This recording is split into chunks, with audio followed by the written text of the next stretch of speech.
ભરૂચ જિલ્લામાં ગરમીનો પારો વધતા લૂ લાગવાના કેસોમાં વધારો થઈ રહ્યો છે. ભરૂચ જિલ્લામાં ગરમીનો પારો વધતા લૂ લાગવાના કેસ પણ સામે આવી રહ્યા છે. 3 દિવસમાં સિવિલ હોસ્પિટલમાં રોજના સરેરાશ કેસ આવી રહ્યા છે. ગત વર્ષ કરતાં ઉનાળાની અંગ દજાડતી ગરમીના કારણે લૂ લાગવાના બનાવોની શરૂઆત થઈ ચૂકી છે. હાલ તાપમાન 38 થી 40 ડિગ્રી સુધી પહોંચી ગયો છે.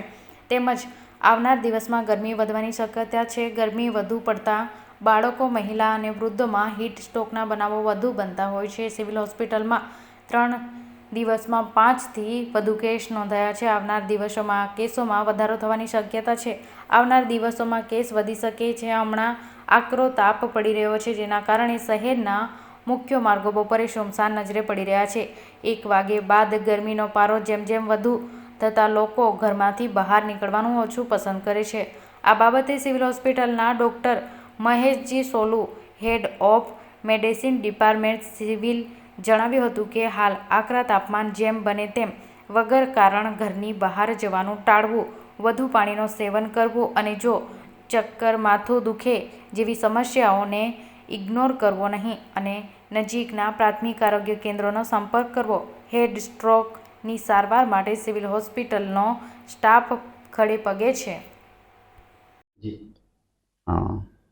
Good morning. હું doctor Maheshji Solu, professor in medicine, civil hospital Bharuch અને કિરણ મેડિકલ કોલેજ ભરૂચના હું ફરજ બજાવું છું. હાલમાં ગરમીનું વાવર ખૂબ જ ઉપડ્યું છે. ગરમીનું પ્રમાણ વધી રહ્યું છે. તે સંજોગોમાં હીટ સ્ટ્રોક જે કહેવાય તેના કેસીસ આવવાના શરૂ થઈ ગયા અને થોડા વધી બી રહ્યા છે.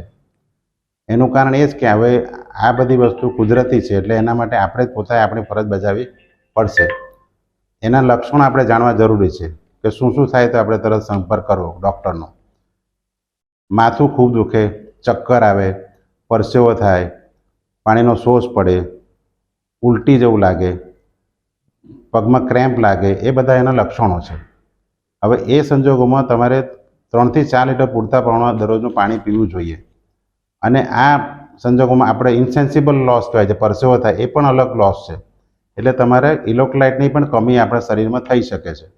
એટલા માટે આપણે પૂરતા પ્રમાણમાં પાણી પીવું જોઈએ. બને તો લીંબુ શરબત પીવા જોઈએ અને બિનસેવાના તરફનું પાણી પણ પીવું જોઈએ. અને વર્ષ કમ વર્ષ કોઈક વાર ડાયરિયા, વોમિટિંગ થાય અને પેશન્ટ એકદમ શોકમાં જતું રહે તો એવા સંજોગોમાં હોસ્પિટલ આવીને સારવાર લઈ શકે છે.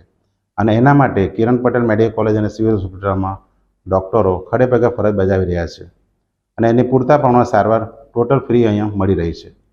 અને મેઇન સંજોગોમાં એ છે કે આપણે ગરમીમાં નીકળવાનું ટાળવું જોઈએ. મેઇન તો સંજોગો વસાત કંઈક કામ અનુસાર જવું પણ અનિવાર્ય સંજોગો તો આપણે બહાર જવાનું, નહીં તો નાના છોકરાઓને કે એમને તો બહાર નહીં કાઢો તો સારું. અને બીજું કે એના પ્રોટેક્શન, સપોઝ નીકળવું જ પડે છે બહાર તો આપણે સફેદ કપડાં પહેરવા જોઈએ, માથે ટોપી પહેરી હોવી જોઈએ અને ફ્રિકવન્ટ પાણી લઈને નીકળવું, પાણી પીતા રહેવું જોઈએ. ઠેર ઠેર પાણીની બરફ આપણે મૂકેલી છે, એમાં આપણે પાણી પી લેવું જોઈએ. લીંબુનો શરબત મળે, લીંબુનું શરબત પી લેવું જોઈએ. એવું આપણે કાળજી લેવી જોઈએ. ખાસ કરીને ભૂલકાઓમાં, નાના ભૂલકાઓમાં તો આપણને ખબર નથી પડતી કે એને હીટ સ્ટ્રોક થઈ રહ્યો છે, કારણ કે એનું શરીર ગમે ત્યારે, એમાં એનો બેઝલ મેટાબોલિક રેટ વધારે હોય છે, એટલે ગમે ત્યારે એને હીટ સ્ટ્રોક થઈ જાય. એટલા માટે નાના છોકરાઓને તે બહાર નીકળવાથી ટાળો, તે તેનું પ્રિવેન્શન થઈ શકે એવું છે. અને હીટ સ્ટ્રોકનો જે કેસીસ ગયા વર્ષ કરતાં થોડા વધી રહ્યા છે. અને એવા હજુ પણ થોડા જો ગરમી આવા પ્રમાણે ચાલુ રહેશે, હજુ તો શરૂઆત છે, તો એનું પ્રમાણ વધી જવાનું છે. એટલે આપણે prevention is better than cure, એટલા માટે એને નાશ થાય એવી કાળજી લેવી જોઈએ. અને ન છૂટકે થયું તો આને જે આપણે અંધાપો આવે, જે આપણે મીન્સ કે ચક્કર આવે છે, ઉલટી થાય છે, વોમિટિંગ થાય છે, શરીરમાં ક્રેમ્પ થાય છે, એવા સંજોગોમાં તરત આપણે પાણી પીવું છે અને તરત લાગે તો ડૉક્ટરનો સંપર્ક કરીને યોગ્ય પ્રમાણમાં સારવાર લેવી જોઈએ. અહીંયા ORSના જે ઓવર રિહાઇડ્રેશન જે સપ્લિમેન્ટ આવે છે એના સેચેટ્સ હોસ્પિટલમાં અવેલેબલ છે.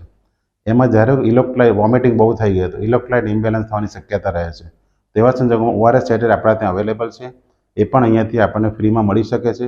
એટલે જે પણ ગામડાના કોઈ પણ દર્દીઓ કોઈ પણ હોય તેને અહીંયાથી ફ્રી ઓફ કોસ્ટ સારવાર મળી રહે છે. તો અનિવાર્ય સંજોગો સિવાય બહાર નીકળવું નહીં. That is the only way to prevent heat stroke.